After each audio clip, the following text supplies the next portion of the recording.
I did prepare some slides, I was saying, to go through the memory lane.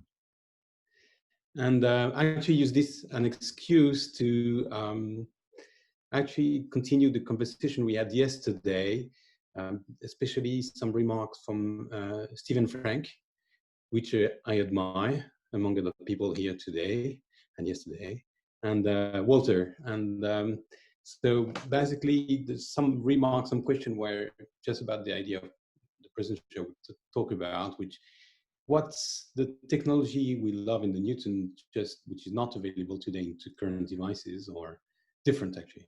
What does it say about the world we live in today? And so here we go. Can you see the slides? Yes. Yes. Yeah, good. So the agenda is basically first going through more, and some of these bits were altered after Technomancer's remarks. I wished I had lived in the 90s, so I'm going to go what it was about to grow in the 80s. And so it's more a personal history of how I came to program for the Newton and the kind of computers I learned programming on. And then I focus on the technology I love, which basically is everything Walter discussed yesterday, but I focus on say a bit more about this.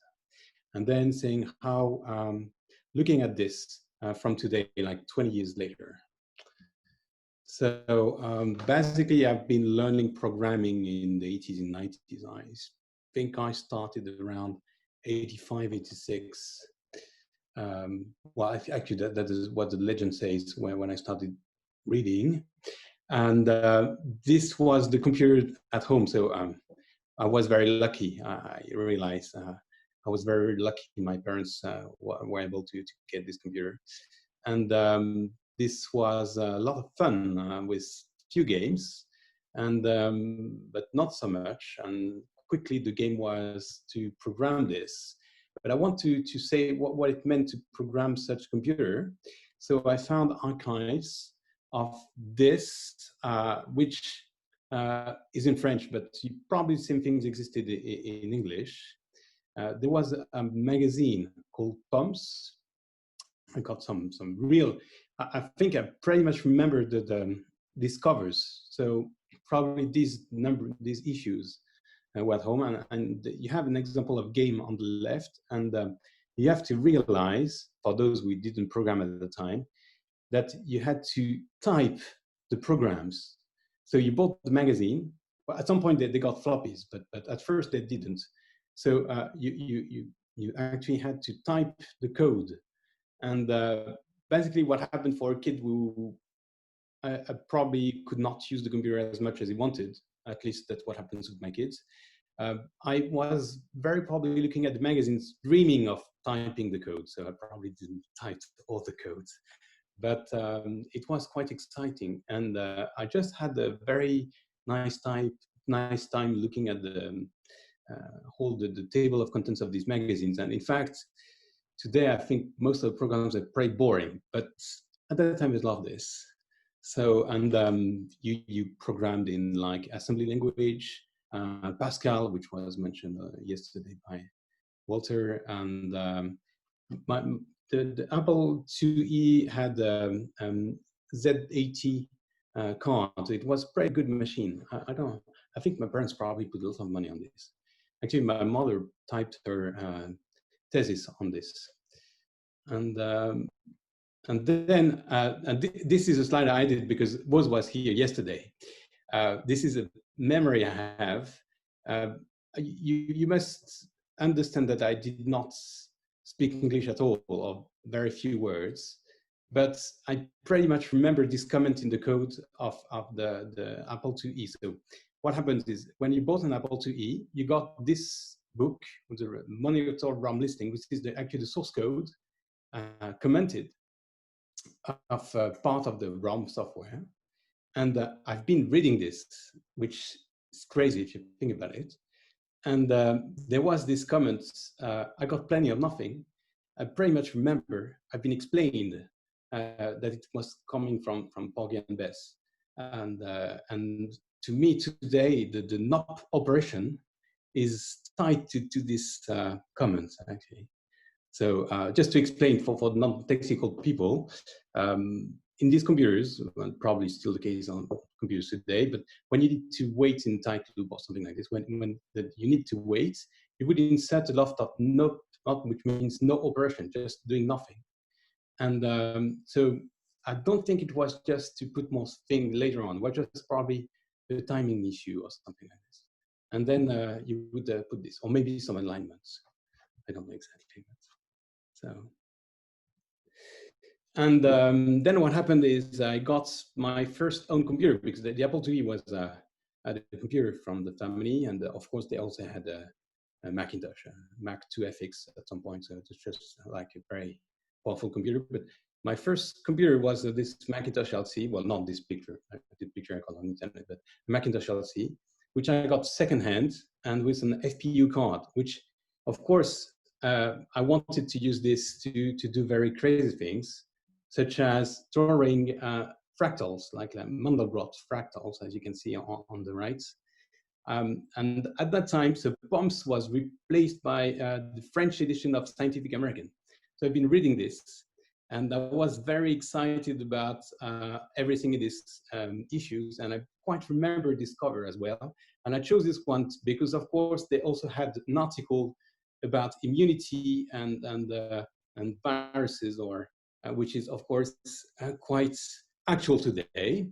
And so, and there was a very exciting feature in this magazine, which called Récréations informatiques in French, computer recreations.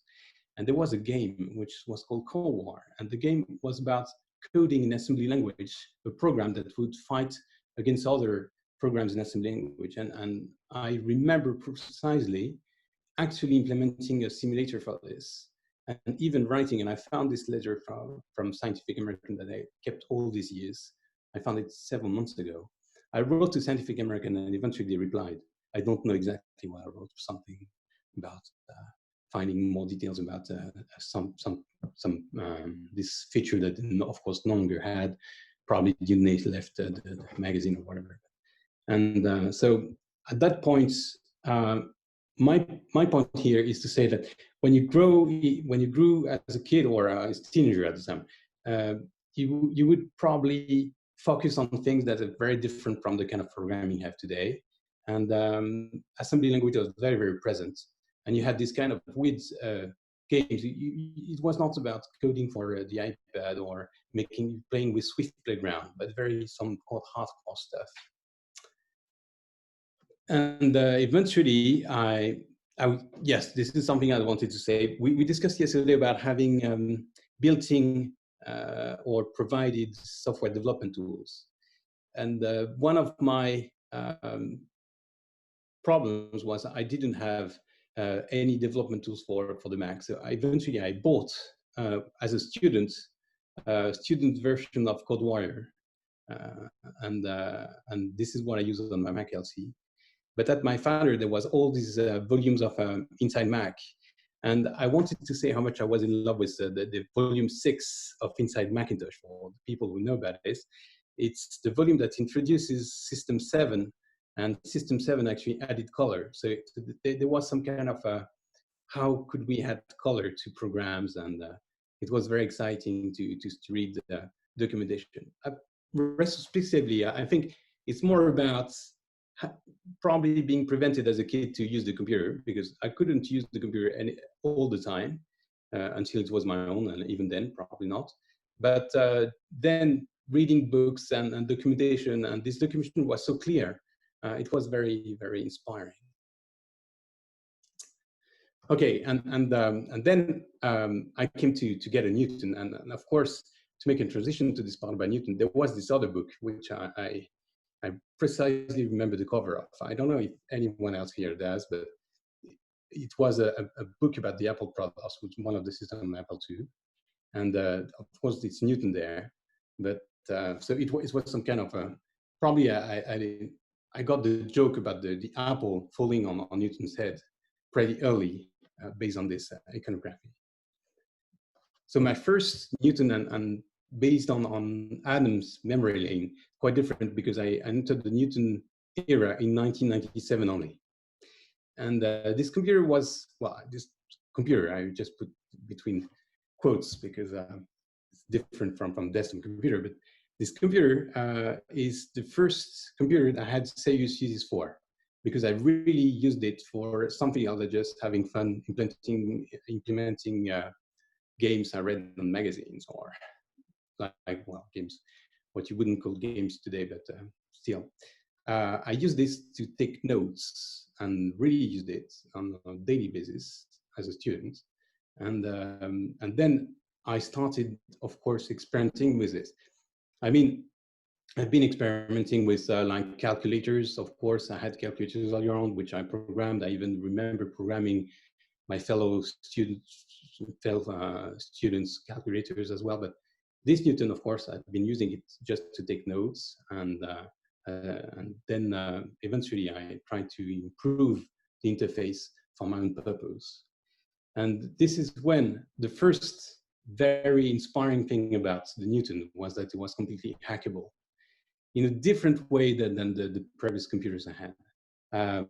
You could, and this is the demo that Matthias gave us yesterday about ViewFrame. I think ViewFrame was quite a very interesting software for me at that point. You could dive into other programs at runtime. And then when you could understand how it worked, which of course was quite exciting. And eventually you could easily extend all those programs. And if you look at UNA today, there's plenty of software that just extend or supplement or modify other programs. And I want to stress now, I'll make a small pause on this slide. I think this is easier than open source. It's easier because you just could publish your own hack or modification, and which would coexist with the original software. And I'm pretty sure I have dozens of hacks. I've developed dozens of hacks I've never published because I only used for myself. That was just modifying existing software in such a way, just to make it something quite easier.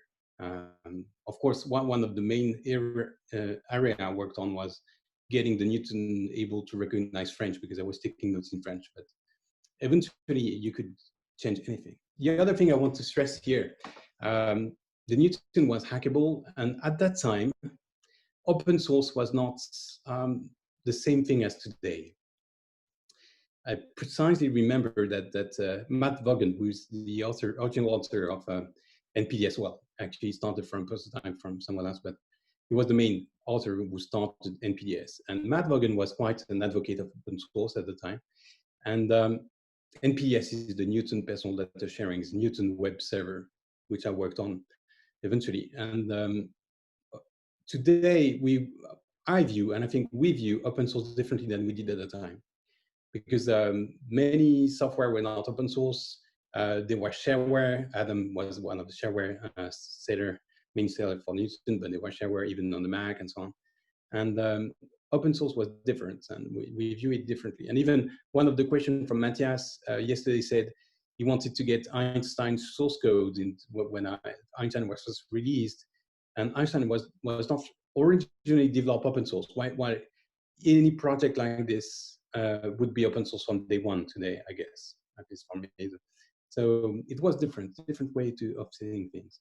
But still, even in an open source fashion, even like in Linux and whatever, it's more hackable if the system allow you to just dive into the program at runtime while it is running and easily change it and it's one of the beauty of Newton script, if you can modify the data structure at runtime. There is, well, there are, and there still are, new paradigms that were brought with the Newton, which are quite exciting and completely different from any programming you could do in the hardware I was using, and probably the hardware most people were using at the time, like a Mac, and before that, Apple II or similar personal computers. Of course, there is a prototype inheritance coming from self. For this little anecdote, I actually used self later on.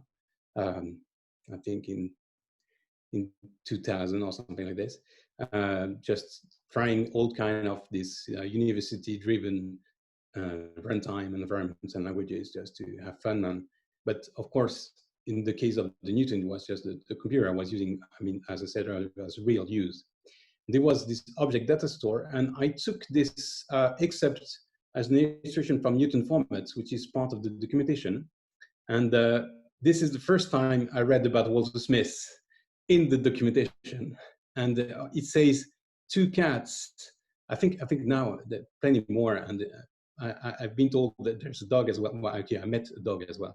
And and bands and phones. And I found it very, very weird that the phone number was there. Probably the business phone number, I guess. Anyway, sorry. Otherwise, we edit the video.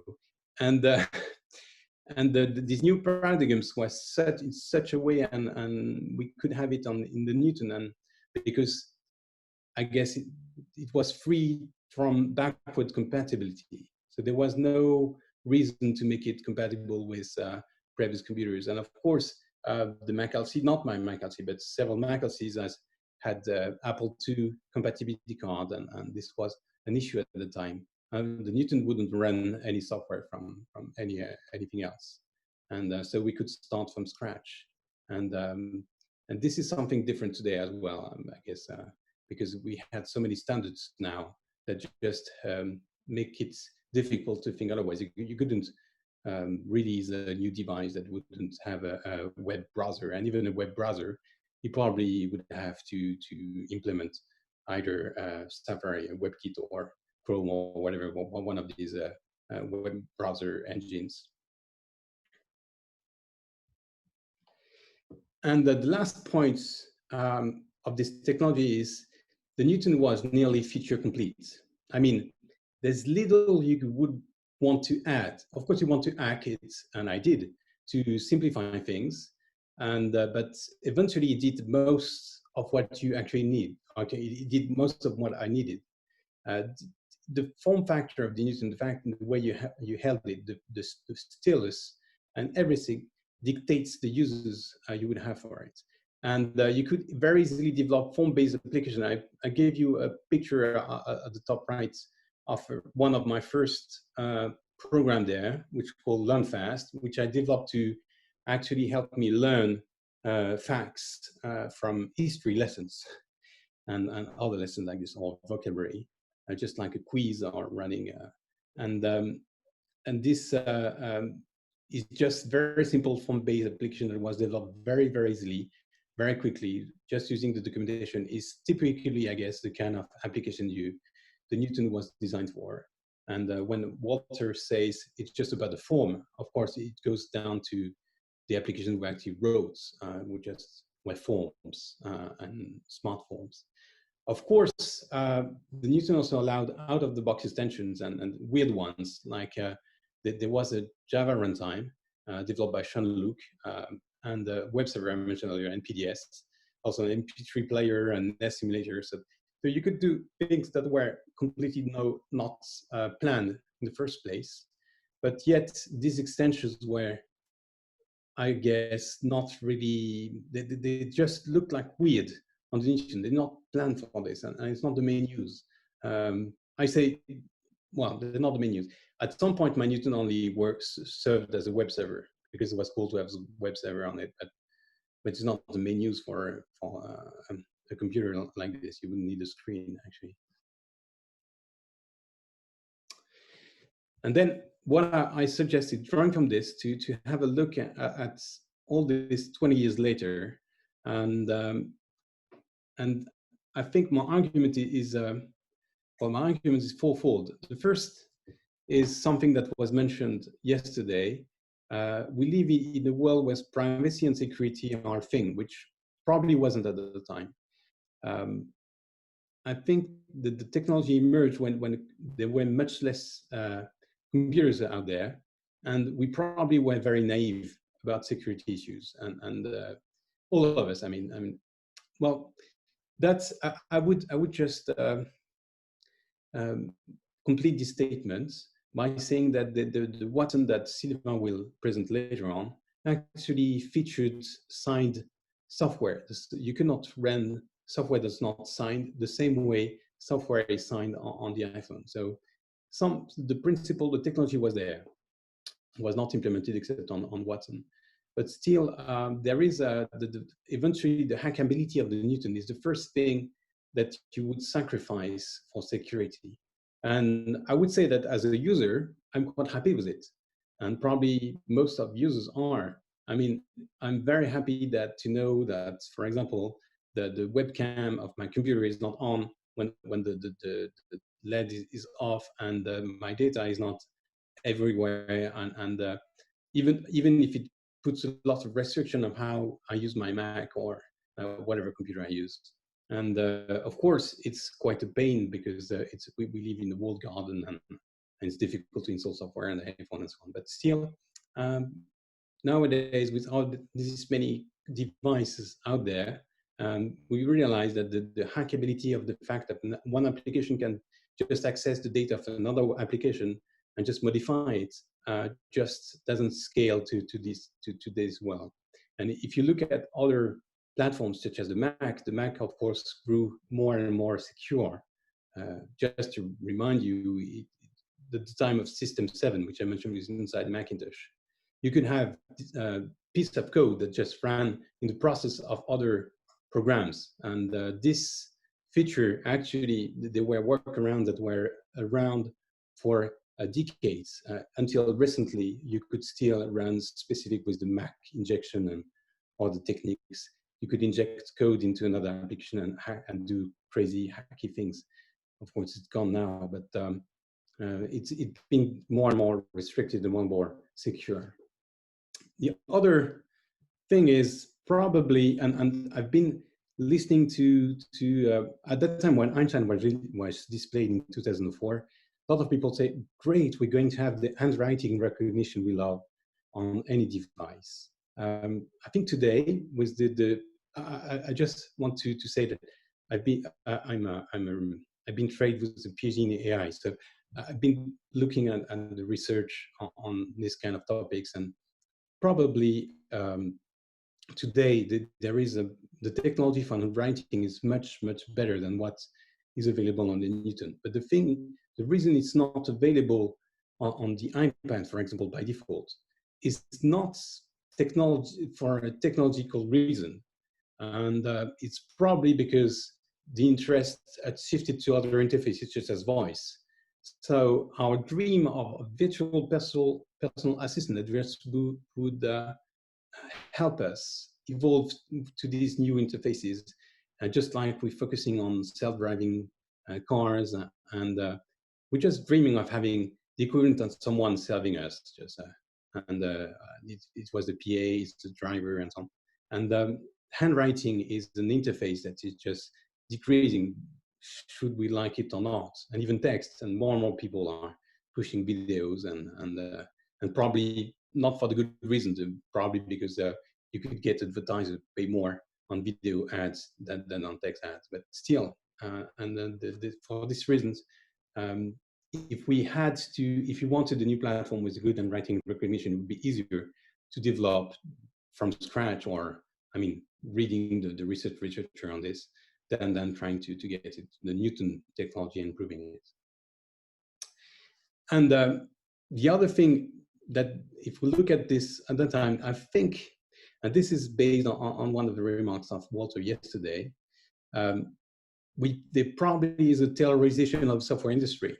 The picture on the left, just to have fun, is my great-grandfather sitting in a car that was designed by his father. And so my great-great-grandfather was the leader of a factory building cars that just bear his name. Small quantity of cars. The company disappeared after the war, but at that time, the boss of the company was able to know everything in the car and how it works. He was an engineer, and he's rumored to have designed some specific feature of cars and so on. So he was able to do everything, and the people working with him were considered were working on different pieces. It was before Taylorization just embraced all the industry. And if you look at the picture on the right, you can see Facebook headquarter offices, which to me look horrible and like a factory. And I think software engineers increasingly work like mid-20th century factory workers. They're more and more specialized, and they cannot embrace the whole system. And probably the Newton teams were not like that. Well, I think from what it tells us, the Newton team was not like that. The question now is there any software engineer today that are able to conceive something, at least all the software part or large chunks of a complex system, such as a car at the time? And probably not, but also because the cars became more complex as well as the operating systems become more complex. When Walter said that there's half a floor at Microsoft would work on the TCP stack, TCP/IP stack, probably because nowadays, if you want to do a TCP/IP stack, you have to do IPv6, which is very complex, and IPv4 and so on. So the things get more complex, and we have software engineers that just specialize like factory workers. And the last reason why technology today Newton is very dated is where I'm just borrowing this metaphor from Walter. It's just, well, jazz bands could be found. I think a junior team could not exist into this big corporation. I'm leaving this for the debate, but because corporations are filled with software engineers which are specialized workers, and they probably also are unlikely in most startups or in startups in general, because you would need also the marketing power to get something significant to exist. So, but it's more a question than an association at this point. Well, thank you for listening, and this was my part to this debate that we had yesterday, and an invitation to continue this together. Thank you, Paul. Thank you, Paul. Who would like to ask a question or say something?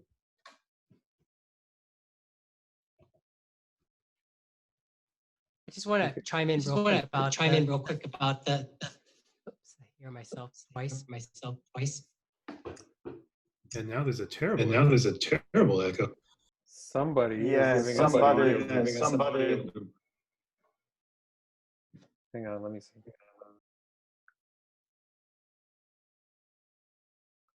How about now? Okay, I hear myself twice. Okay, so you mentioned, Paul, you mentioned how open source software has actually kind of hit me, because I was thinking about, you're absolutely right about the Newton. You just like with ViewFrame, with the packages, you can just like modify, inspect, and do whatever you want with another person's software. And that was great at the time. And like Noah, you mentioned how like I'm kind of into shortcuts, and I kind of gave an explanation of why I was interested in that. And one of the reasons thinking about it is that shortcuts is kind of like Newton software. I mean, it's much more limited, but when you distribute a shortcut, you see all the actions that the person used to develop the little macro stuff. So you can like read it, change it, mix it up, do whatever you want, and then send it back out as your own creation, like obviously with credit and stuff like that. And you don't see that with a lot of the software today. Everything's like compiled, you can't, like opaque and stuff. So I just want to say, you know, if people are interested in kind of looking at how like a software today that runs on modern devices might be of interest to you, I would take a look at how shortcut system works on iOS. But don't you think shortcuts are a very abstract way to show code, and because eventually when you develop Newton script applications, the code you develop with tools like ViewFrame suggest you didn't get the comments, but you get a very good disassembler. Anyone could look at it. While shortcuts, you only get an interface on these actions, and you don't know exactly how they exist. Isn't it like a better working Apple script than we get today on computers? More than that? It is like Apple script. You can make complex ones. It's not the same. I'm just saying that it's for me like they said when I started working on these like a year and a half ago, it kind of brought back that love of making things very quickly, and it reminded me of how I was able to write like Newton applications. So, and the ability to be able to like download someone's shortcut and see exactly how they did it, uh, kind of reminded me of when I was like hacking apps on the Newton with things like ViewFrame, or even looking at my own source code and just like, oh, that's how you did this. Plugging them together like I have like a Lego. Awesome. I think Paul has a question. Me? No, I just pick up the quite interesting question from the chat from Mark Koberski. Paul, how did you come up with the idea to do Einstein? Okay. Well, what happens is first I develop software, or more, I would say I would develop hacks that help me and improve the tools I use on an everyday basis. And at some point, quickly, I started developing software which I didn't have any personal use for, just because of the strengths of the wonderful Newton community. It was a complete nonsense, economically speaking, because of course, the Newton was cancelled at the time.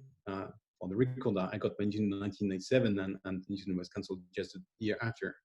But I just did this for the challenge of it and the taste of it.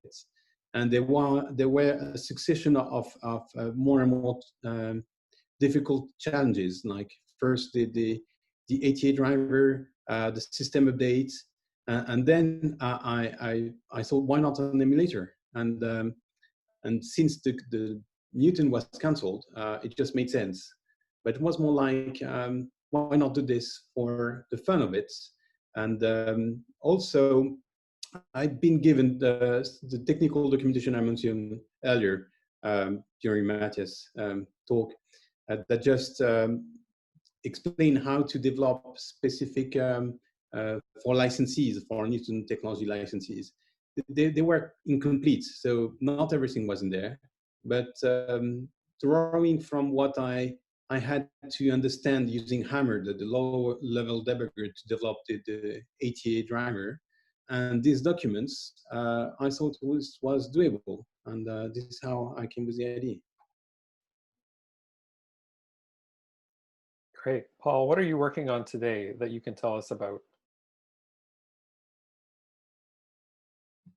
Well, today actually I'm quite at a crossroad, professionally speaking. So I've been working for the last 10 years on analyzing the online data or social media, just to slowly but surely understand that probably this is not the thing I wanted to do, and being increasingly aware of privacy issues. So we'll probably after the pandemic work on new challenges.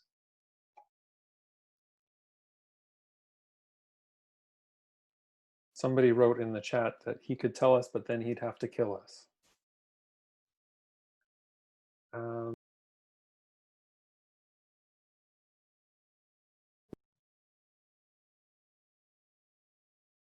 I was also, one thing I thought that you said that was really striking to me was how the Newton's version of open source was really open source compared to today. But it's not secure, obviously. Do you think that the Watson solved the security problem, or was that just maybe solving it the same way as the iPhone or something? Okay, well, the two different ideas, and I try to rephrase. One is, I think in 1997, at least for me and probably for a lot of people, open source was not as obvious as it is today. There was no GitHub. The fact that you publish your code was not, for many people, a way to show off what they were capable of. And what was very great about the Newton is you could even then you could extend or hack or improve the tools you would use, even without the source code. Even fixing bugs. I've been releasing several patches that just fix bugs from Apple software, so that could not be fixed, and in ways that probably wouldn't be, well, that are not possible on the iPhone, for example. And this is different from the hackability you get today with more open source code. For many platforms or areas where everything is open source, you can just modify and get it working. It's different because the system itself just reveals how the software works at runtime. Even there was no very poor debugger, but to mention the debugger, which I used extensively in NTK, but of course, very poor and very simple. So even there was not this, it's different today. If you want to write, to hack open source code, you need to download the thing from GitHub, make sure you get it working, compile it, and so on. It's different from just changing at runtime. So this is specific from the Newton. So first thing. The second part about Watson. Watson was closed. It closed like the iPhone was at the very first, when you could not get any app on the iPhone, if you remember the time. And I think I never succeeded in getting any software on Watson, and many people tried, and on some exception, but they were special Watson units. Maybe Sylvain could complete about this, elaborate about this. And the reason why is the software needs to be signed by some cryptographic key that was on the Watson itself, and without and of course it's public key cryptography. So even if you get on the ROM, you cannot get it working. And so it was just locked from the outside. And it solves the security problem, but in such a way that there is no software or only software that Apple could allow. And this is what we have on the iPhone. So my point is, the security we didn't have with the Newton, the technology was there just to lock down things, and Apple knew perfectly about this, at least in 1997, 1998, when they released the Watson. But yet, even signing application, there is some theoretical computer science things about Turing complete and the decision halting problem. So even signing, you need to lock every application for security purposes. So even if we had signing the way it was in the Watson, the Watson was not a problem security-wise because very few applications were signed. But Apple could not trust any developer's application the way they trust application on the iPhone. But they trust application on the iPhones because they put restrictions on what they could do. And these restrictions actually are more and more secure. If you look at the history, at some point, applications could do things they cannot do today because Apple found out that it was a security hole. Any other questions? I know, Matthias, you had your hand up for a second there. It's a really interesting point of view. I never thought about that. Yeah, you can look into applications at runtime. That really makes a huge difference. But what really helped me, I mean, I've been developing open source software for 25 years now, and was pretty early with that through a friend who started the FLTK UI library. And so open source for me was a really cool thing, and Amiga had a lot of open source software.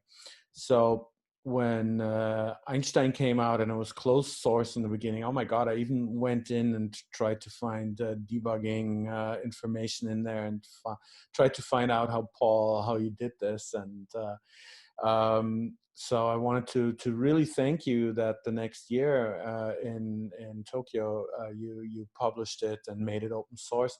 And that was really cool. And it was, for me, fascinating how you solved everything that's going on in Einstein, and at the same time also I like the love that you put into also single stepping through Newton code, ARM code, and everything, and it's a really fascinating piece of software, and I just wanted to thank you very much for it.